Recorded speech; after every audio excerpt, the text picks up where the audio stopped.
그 3개 중에 2개를 고객사로 가져가게 된다는 것입니다. 그렇기 때문에 사실 엄청난 성장을 가져갈 수밖에 없다라고 보시면 될 것 같은데요. 원가 경쟁력을 가져가고 있습니다. 이러한 부분을 통해서 다른 시장 진출이 상당히 용이하다라고 보시면 될 것 같은데요. 이 공장을 인수를 해서 현재 증설 과정을 거치고 있는데요. 이 모든 것이 완성이 된다면 이 부분을 통해서 연간 1조 원의 매출이 가능하다라고 보고 있습니다.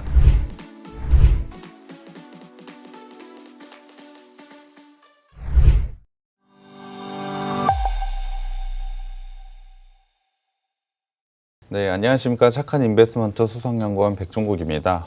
전일 같은 경우에 미국이 강하게 상승을 한 만큼 상승 출발을 했지만 지수는 음봉이 나오고 있는 상태입니다. 개별적인 종목으로 오늘 만약에 매수를 하시게 됐다면 상당히 어려운 시장이 되었을 것 같은데요. 최근에 시장을 한번 살펴보자면 수급적으로 어느 지수를 이끌고 있는 수급은 없다라고 보시면 될 것 같습니다. 최근에 개인들은 강하게 매수를 하고 있지만 외국인과 기관이 매도를 보이고 있는데요. 오늘 같은 경우에도 코스피 같은 경우에는 개인이 강하게 매수를 하고 있지만 외국인과 기관 강하게 매도를 하면서 지수 상승을 이끌어내지 못하고 지속적으로 하락을 하고 있다라고 보시면 될 것 같습니다.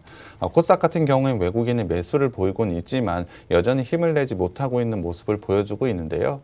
하지만 이러한 부분은 실적 발표와 함께 어느 정도 해소가 될 것이라고 예상을 하고 있고요. 10월 초에 강하게 하락했던 그러한 지수 모습은 나오지 않을 것으로 예상을 하고 있습니다. 그런 만큼 오히려 이렇게 지수가 빠져 있는 상태에서는 적극적으로 매수를 하신다면 좋은 수익이 날 수 있다라고 생각이 드는데요. 중요한 것은 어떠한 종목을 고르는지가 중요할 것 같습니다. 그러한 종목은 저희가 방송과 노란톡방에서 제시해 드리고 있으니까 들어오셔서 그러한 종목들 가져가셨으면 좋겠습니다. 자, 이어서 오늘의 두 번째 종목 들어가 보도록 하겠습니다. 오늘의 두 번째 종목 어떤 종목입니까? 네, 오늘 제가 가져온 회사 풍력사업업체라고 보시면 될 것 같은데요. 풍력발전소는 당연히 바람의 힘을 이용해서 에너지를 만드는 발전소라고 생각을 해주시면 될 것 같습니다. 최근에 신재생 에너지에 대한 투자가 크게 이루어지면서 상당한 수혜를 가져가고 있는 업체라고 보시면 될 것 같은데요. 우리나라뿐만이 아니고 전 세계 모든 나라들이 현재 신재생 에너지에 대한 지원책을 발표하기 시작을 했습니다. 그중 가장 주목할 만한 정책이 있는데요. 그것이 바로 미국 바이든 정부의 풍력 지원 정책입니다. 세부적으로 주목을 해봐야 되는 부분은 바로 10년간 세액 공제를 하겠다는 부분인데요. 무려 10년 동안 세액 공제를 하겠다는 것입니다. 그동안은 지속적으로 투자를 이뤄내고 그 부분을 통해서 풍력발전소의 성장을 이끌어내겠다는 그러한 정책이라고 보시면 될 것 같은데요. 분명히 지금 관점에서도 매우 유명하지만 10년 동안 지속적으로 투자될 것을 생각을 해본다면 상당히 좋은 투자 시점이 바로 지금이라고 생각을 해주시면 될 것 같습니다. 그만큼 계속적으로 성장할 수밖에 없는 것은 풍력 발전이라고 보시면 될 것 같은데요. 그렇다고 한다면 이 풍력 발전이 얼마나 성장하고 있는지 표로 한번 봐야 될 것 같습니다. 지금 보시는 차트는 풍력 발전이 설치가 돼야 되는 예상량을 나타낸 표인데요. 2025년까지는 17%의 고성장을 가져갈 것이라고 예상을 하고 있고요. 2025년 이후부터는 연평균 12%의 성장을 가져갈 것이라고 예상을 하고 있습니다. 당연히 이런 고성장을 가져갈 수밖에 없는 사업이다 보니 충분한 실적 성장을 보여줄 수밖에 없다라고 보시면 될 것 같습니다. 거기에 더해서 꾸준하게 2030년, 거기에 더해 2050년까지도 성장할 수밖에 없기 때문에 지금 시점은 매우 적절한 매수 시점이라고 보시면 될 것 같고요. 또 하나의 포인트가 있습니다. 이런 발전용 사업, 그러니까 신재생 에너지라고 생각을 해주시면 될 것 같은데요. 이러한 대규모 사업 같은 경우엔 투자가 미리 이루어진다는 점입니다. 발전소가 하루아침에 만들어지는 것이 아니고 지속적으로 계획을 세우고 그것에 맞게 발전소가 설립이 되기 때문에 투자 자금은 미리 투자 자금이 투입이 된다라고 생각을 해주시면 될 것 같습니다. 그렇기 때문에 미리 시장을 선점하고 있는 업체들이 굉장히 큰 수혜를 받을 수밖에 없는데요. 풍력발전 같은 경우엔 베스타스 그리고 GE, 지멘스가 약 70% 정도를 점유를 하고 있습니다. 과점의 형태를 가져가고 있다라고 보시면 될 것 같은데요. 투자가 미리 이루어진다라고 말씀을 드렸기 때문에 이 업체들이 상당히 큰 수혜를 받을 수밖에 없다라고 보시면 될 것 같습니다. 그런데 이 회사 3개 중에 GE에 현재 제가 가져온 업체가 납품을 하고 있습니다. 부품을 납품을 하고 있기 때문에 상당히 좋은 성장성을 같이 가져간다라고 생각을 해주시면 될 것 같습니다. 거기다가 베스타스까지 현재 품질 인증 절차 중에 진행 중에 있기 때문에 베스타스 공급까지도 이제는 기대해 볼 만하다고 생각을 해주시면 될 것 같습니다. 그렇다고 한다면 현재 3개의 업체가 과점 형태를 가져가고 있는데 오늘 제가 가져온 업체가 그 3개 중에 2개를 고객사로 가져가게 된다는 것입니다. 그렇기 때문에 사실 엄청난 성장을 가져갈 수밖에 없다라고 보시면 될 것 같은데요. 그렇다고 한다면 어떤 부품을 납품하는지가 굉장히 궁금해 하실 것 같습니다. 그럼 말씀을 드리면 풍력 터빈의 베어링을 제조하는 업체입니다. 풍력 발전에 베어링을 납품을 하고 있다라고 보시면 될 것 같은데요. 터빈이라고 한다면 풍력의 모터라고 생각을 해주시면 될 것 같습니다. 그 안에 베어링은 돌아가는 링이라고 생각을 해주시면 될 것 같은데요. 사실 제가 이렇게 말로 설명을 해드려도 잘 모르실 것 같아서 사진으로 준비를 해왔습니다. 사진으로 보시면 저렇게 풍력 터빈 안에서 돌아가는 것을 만들어 주고 있는 게 바로 베어링이라고 보시면 될 것 같은데요. 발전소의 기본은 풍력이든 수력이든 어떻게든 돌리는 것이 가장 중요하다라고 보시면 될 것 같습니다. 그걸 만드는 업체가 바로 이 업체라고 보시면 될 것 같은데요. 풍력 발전소에 돌리는 부품이라고 한다면 상당히 중요하고 핵심적인 부품이라고 생각을 해주시면 될 것 같습니다. 이걸 현재 GE에 납품을 하고 있는데요. 점유율이 무려 37%나 되고 있습니다. 올해 같은 경우엔 40%로 그 점유율이 더 높아질 것으로 예상을 하고 있는데요. 당연히 시장의 성장에 맞춰 매출은 지속적으로 높아지고 있는데 주요 고객사인 GE 쪽의 매출, 그러니까 점유율이 더 높아진다라고 한다면 매출 성장은 더 크게 이루어질 수밖에 없다라고 보시면 될 것 같습니다. 이러한 점유율을 높여질 수밖에 없는 이유는 바로 기술력이 좋기 때문입니다. 풍력 발전소 부품 시장은 사실 진입 장벽이 매우 높다라고 보시면 될 것 같습니다. 이유를 한번 생각을 해보자면 풍력 발전소를 한번 만들게 되면 사실 20년과 30년 꾸준하게 쓸 수밖에 없습니다. 그렇기 때문에 품질에 대한 어느 정도 시장에서 인정을 받아야 그 부품이 납품이 될 수밖에 없는데요. 그렇기 때문에 진입 장벽이 상당히 높다라고 보시면 될 것 같습니다. 그렇기 때문에 GE 쪽에 안정적으로 부품을 공급을 하고 있고 점유율이 높아지는 이 업체가 굉장히 좋은 성장성을 가져갈 수밖에 없다라고 보시면 될 것 같은데요. 거기다가 베스타스의 부품 공급 인증 절차가 진행된다는 것은 앞서 제가 말씀을 드렸습니다. 진입 장벽이 좀 높은데 이러한 인증 절차를 통해서 베스타스에는 공급을 할 수 있을까라는 의문이 좀 드실 것 같은데요. 베스타스에 충분히 제품은 공급 가능할 것이라고 시장에서는 예상을 하고 있습니다. 그만큼의 기술력을 가진 회사이기 때문에 충분한 실적 성장을 가져갈 수밖에 없다라고 보시면 될 것 같습니다. 구체적으로 베스타스에 대한 매출은 2022년부터 발생할 것으로 예상을 하고 있는데요. 그러한 기대감이 주가에 반영이 충분히 되어도 된다고 생각을 하고 있습니다. 미래에 대한 성장성까지 이미 충분히 갖춘 회사가 이 회사라고 보시면 될 것 같은데요. 거기에 대해서 표를 한번 보셔야 될 것 같은데요. 최근에 해상풍력 터빈은 크기가 점점 더 커지고 있습니다. 이유가 궁금해하실 것 같은데요. 해상풍력 터빈이 왜 이렇게 커지는 걸까요? 그 이유는 바로 해상풍력 발전의 성장 때문입니다. 육지가 아닌 바다에 설치하기 때문에 그 크기가 좀 더 커졌다라고 보시면 될 것 같은데요. 최근 5년간 7배의 성장을 할 정도로 굉장히 높은 성장을 가져가고 있습니다. 해상에 설치하게 되면 육지보다 일단은 공간 확보가 굉장히 쉽습니다. 거기에 더해서 해상에 설치한 때 바람이 좀 더 세게 불기 때문에 해상풍력 발전소의 효율이 좀 더 나올 수밖에 없다라고 보시면 될 것 같습니다. 그렇다고 한다면 육지보다 왜 해상에 처음부터 설치를 하지 않았을지에 대한 부분이 상당히 궁금해하실 것 같은데요. 이유는 해상에 설치하는 게 훨씬 더 비싸기 때문입니다. 육상에 설치하는 것보다 해상에 설치하는 게 훨씬 비싸기 때문에 당연히 육지 쪽에 더 많이 해상풍력 발전을 설치를 했었는데요.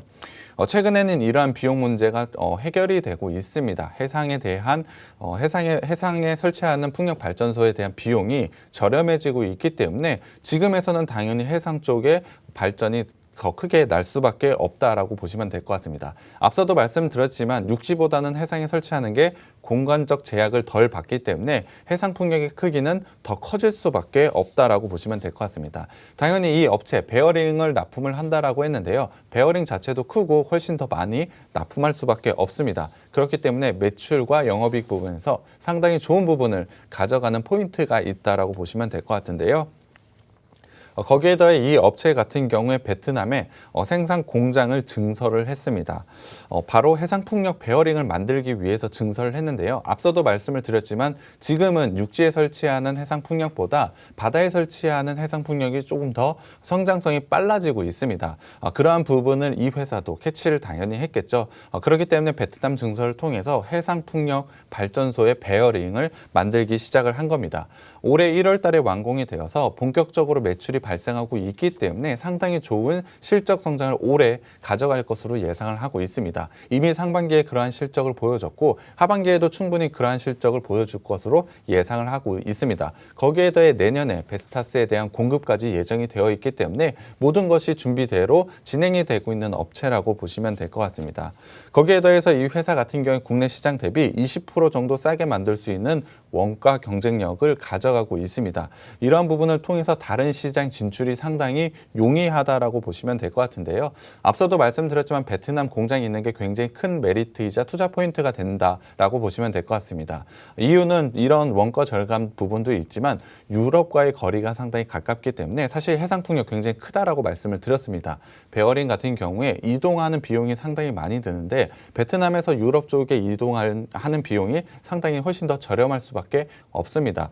그렇기 때문에 유럽 시장 진출에 상당히 유리한 지점 차지하고 있다라고 보시면 될 것 같습니다. 이러한 부분 적절하게 시장 공략을 한다라고 한다면 충분히 매출 성장을 가져갈 수 있다라고 보시면 될 것 같은데요. 이 회사 같은 경우 올해 2월에 유상증자를 실시를 했습니다. 무려 4,700억이라는 적지 않은 돈을 했는데요. 이 자금을 통해 상당히 공격적인 투자를 진행을 하고 있습니다. 유상증자는 일단 성공적으로 마무리가 됐고요. 일단 공시를 한번 봐야 될 것 같은데요. 공시를 한번 살펴보면 시설 자금으로 2,916억 원, 그리고 운영 자금에 1,709억 원을 투자를 한다라고 했습니다. 그렇다고 한다면 이러한 부분 구체적으로 어떻게 사용이 되고 있는지 한번 살펴봐야 될 것 같은데요.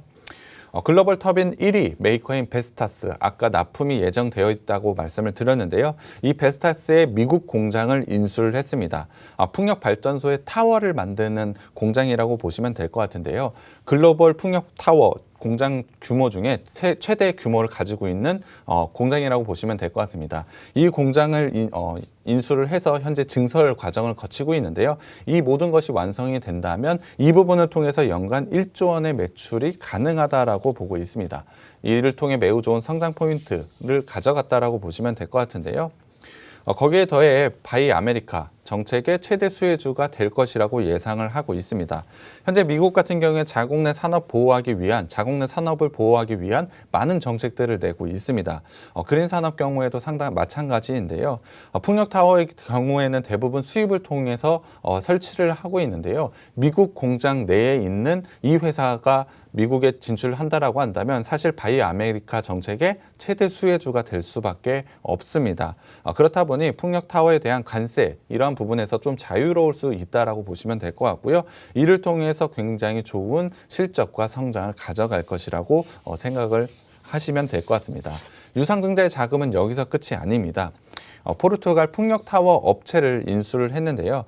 현재 그린 산업의 가장 큰 시장을 보자면 미국과 유럽이라고 보시면 될 것 같습니다. 양대 시장에서 유상증자를 통해서 이번에 진출을 했기 때문에 매우 고무적이고 투자 성과가 기대된다라고 보시면 될 것 같습니다. 이러한 성장성과 성장 포인트, 투자 포인트까지 있는 회사이기 때문에 분명히 실적으로 증명해 보일 것이고요. 그러한 실적 나오게 된다면 자연스럽게 주가는 상승할 수밖에 없다라고 보고 있습니다. 이 종목 노란톡방에 들어오시면 오시면 제가 종목명과 매수 타점 공개해 드리겠습니다. 네, 일단 상반기 실적부터 봐야 될 것 같습니다. 매출액 같은 경우에 전년 대비로 23.6% 성장을 보였고요. 영업이익 같은 경우에 47.8% 성장을 보여줬습니다. 단기 순이익에서 80% 정도의 성장을 가져갔기 때문에 상당히 좋은 성장을 가져가고 있다라고 보시면 될 것 같습니다. 여기에 더해 사실 유상증자를 통해 미국과 유럽에 진출을 했기 때문에 이를 통한 실적 성장도 충분히 기대해 볼 수밖에 없고 베트남 공장 증설을 통해 충분한 실적 성장 분명히 가져간다라고 말씀을 드렸습니다. 그러한 부분 모두 다 반영이 된다라고 한다면 하반기 그러니까 3분기와 4분기 실적도 상당히 좋게 나올 것으로 예상을 하고 있습니다. 거기에 대해서 자산과 부채 자본을 좀 봐야 될 것 같은데요. 최근에 유상증자를 했기 때문에 자산 같은 게 굉장히 큰 폭으로 증가를 했습니다. 이러한 부분 때문에 상당히 안정적인 재무 구조를 가져가고 있다라고 보시면 될 것 같고요. 현금 흐름을 한번 살펴보겠습니다. 영업활동 현금 흐름으로 마이너스 700억이 찍혀 있지만 사실 단기순 손익으로는 514억의 돈이 들어왔습니다. 다만 자산의 변동 때문에 일단 마이너스로 찍혀 있는 건데요. 이러한 부분은 재고를 많이 쌓아뒀다라고 보시면 될 것 같습니다. 재고를 많이 쌓아뒀다는 것은 하반기에 충분한 실적 성장을 가져갈 것이라고 회사는 이미 알고 있기 때문에 자산을 쌓아뒀다라고 보시면 될 것 같습니다. 그렇기 때문에 상당히 좋은 실적을 달성할 수밖에 없다라고 보시면 될 것 같고요. 거기에 대해서 이 회사 적절한 투자를 통해 상당히 좋은 성장성을 가져갔습니다. 이러한 부분을 바로 투자활동 현금 흐름으로 살펴볼 수 있고 재무활동 현금으로 빚은 조금 늘어나고는 있지만 충분한 성장성을 위한 발판이라고 생각을 해주시면 될 것 같습니다. 이러한 재무구조 안정적으로 가져가고 있기 때문에 충분히 좋은 모습을 가져간다라고 저는 생각을 하고 있는데요. 차트를 한번 살펴봐야 되겠습니다. 현재 차트를 한번 살펴보면 사실 매우 좋은 실적에도 불구하고 사실 박스권에 갇혀 있다라고 보시면 될 것 같습니다. 주요 지지 라인으로 생각을 해보자면 사실 중요 지지 라인인 240일이 최근에 깨져 있는 상태를 가져가고 있습니다. 하지만 이 회사가 가지고 있는 밸류에이션 그리고 실적에 대한 기대감을 생각해 본다면 사실 지금 시점은 매수를 꼭 해야 된다라고 생각을 하고 있습니다. 이 회사의 성장성과 풍력발전소에 대한 성장, 시장의 성장까지 생각을 해보자면 사실 지금 가격은 박앤세일이라고 할 정도로 상당히 낮은 가격을 가져가고 있다라고 생각을 하고 있습니다. 충분히 박스권의 하단에 위치해 있기 때문에 지금 매수하게 된다면 단기적으로는 박스 상단까지는 충분히 올라올 수 있고요. 저는 이 회사가 가지고 있는 성장성과 실적을 생각을 해보자면 박스 상단을 돌파해서 충분히 추세 상승을 만들어낼 수 있을 것이라고 예상을 하고 있습니다. 그렇기 때문에 지금 시점은 적절한 매수 시점이라고 생각을 하고 있고요. 그러한 기점은 3분기 실적 발표를 통해서 시장에 대한 판단을 좀 더 좋게 만들 것으로 생각을 하고 있습니다. 그렇기 때문에 이 종목 꼭 주목을 해봐야 된다고 생각이 들고요. 노란 톡방에 오시면 제가 종목명과 매수 타점 공개해 드리겠습니다.